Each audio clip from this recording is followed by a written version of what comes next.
Hello, YouTube. This is another impromptu vlog thing.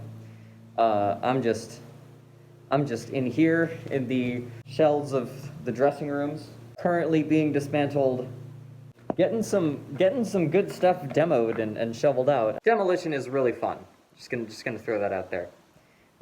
But this whole area back here is what eventually that pink room that I stream in. All of that stuff is gonna be in this back part of the theater here and underneath it. And then we're gonna have other uses for different parts of the building.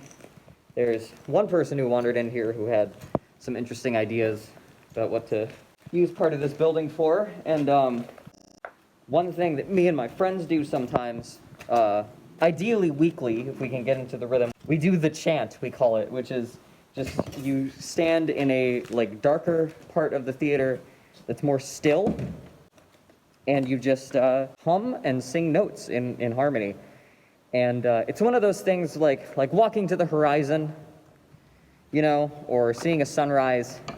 Standing in a place that is totally walled off from the outside, no wind, no noise inside, just the stillness. I think that stillness is what creates holiness, right?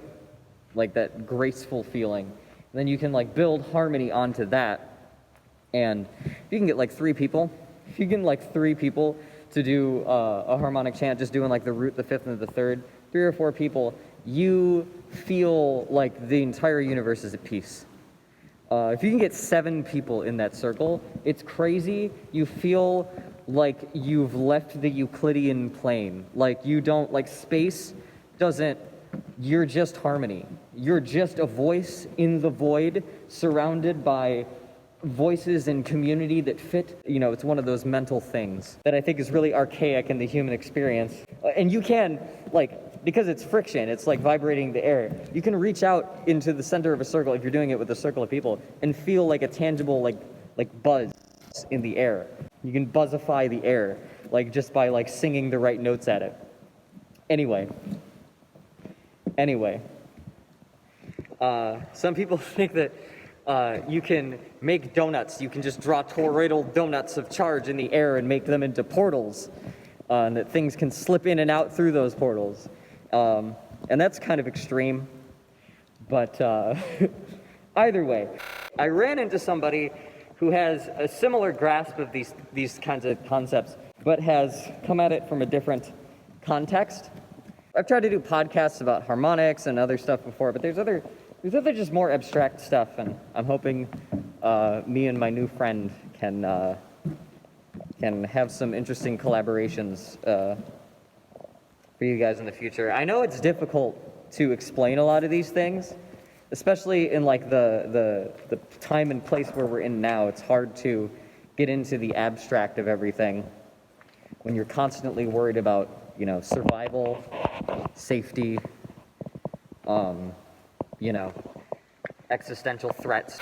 But, I think even though it's harder, I think it's more necessary to do the things that you have to do to get the bad pests out of your brain so you can think through. Like this. It's annoying little clicking. I don't know if you've heard it this whole time. This is a bat repellent thing. We've had issues when we do the chant, you don't want bats flying into the side of your head, right? Back when I was a kid, there used to be pigeons. There would be birds, and eventually they were all blocked in, and they all died, and we swept their skeletons into the orchestra pit. And that was metal as hell. I tell that story a lot because it was some of my first impressions of this place. So, we don't want the bats to all die in here, because they'd be harder to find and get out of places. They're smaller. So, doing what we can. I have a feeling we're going to have to revisit that bird problem again soon, though. Talk to you soon.